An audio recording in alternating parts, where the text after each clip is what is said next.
ഇത്രയും നല്ല റിവ്യൂസ് കേട്ടിട്ടും ദുബായിൽ റിലീസായിട്ടും പിന്നെ എങ്ങനെയാണ് നമ്മൾ പോകാണ്ടിരിക്കുക. അപ്പോൾ രാത്രി 11:45 ടിക്കറ്റാണ് കിട്ടിയത്. എന്നാലും നമ്മളും പോയി തുടരും കാണാൻ. എന്താ സർപ്രൈസ്?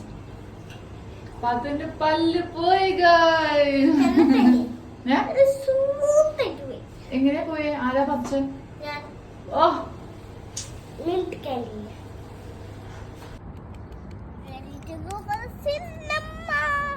നമ്മളിപ്പോൾ ആദ്യം പോണത് ഹെൽത്ത് കെയർ മെട്രോ സ്റ്റേഷനിലേക്കാണ്. ശരണ്യ രഞ്ജു അവരുടെ വന്നിട്ടുണ്ട്.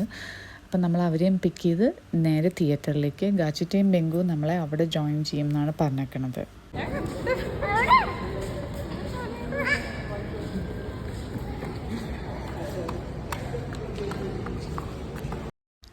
പാത്തുനിപ്പോൾ ഫോട്ടോ കൊടുക്കുമ്പോൾ പല്ല് പോയിക്കണോണ്ട് ആ ഒരു ഗ്യാപ്പ് ഉള്ളതുകൊണ്ട് പല്ല് കാണിച്ച് ചിരിക്കാൻ ഒരിത്തിരി മടിയാണ്. അതുതന്നെയാണ് ഈ ആർട്ടിഫിഷ്യൽ ചിരി. വേറെന്താ തുടരും വണ്ടിയിലിരുന്ന് പറയണേ തമ്പുരാൻ എമ്പുരാനും തുടരും പിടി തമ്പുരാൻ. ഞങ്ങളുടെ കൂട്ടത്തിൽ സിനിമയെ പറ്റിയോ അല്ലെങ്കിൽ അത്രയും ഫേമസ് ആയിട്ടുള്ള മലയാള സിനിമകളുടെ പേരിനെ പറ്റി പോലും ഒരു ധാരണയില്ലാത്ത ഒരാളാണ് ശരണ്യ.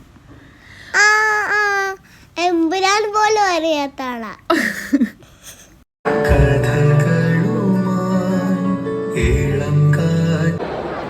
മൂവി എങ്ങനെ ഉണ്ടായിരുന്നു? തീപ്പന്തം മൂവി എങ്ങനെ ഉണ്ടായിരുന്നു? ബെങ്കു മൂവി എങ്ങനെ ഉണ്ടായിരുന്നു?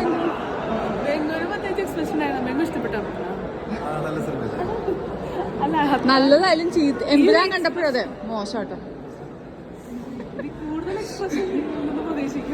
എങ്ങനെയുണ്ടായിരുന്നു?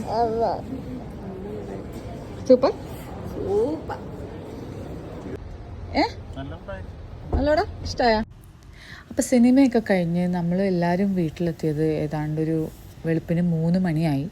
ഇതിൽ രസം എന്താണെന്ന് വെച്ചാൽ എനിക്കും കുട്ടനും പാത്തോനും സുഖമായിട്ട് നാളെ ഉച്ച വരെ കിടന്നുറങ്ങാം. ബാക്കി 4 പേർക്കും വർക്കിംഗ് ആണ്.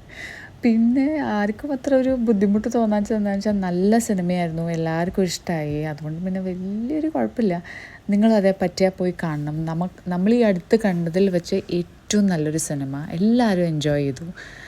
അപ്പോൾ അത്രയൊക്കെ ഉള്ളൂ ഗൈസ്. അടുത്തൊരു വീഡിയോ ആയിട്ട് കാണുന്നത് വരെ ടാറ്റാ ബൈ ബൈ.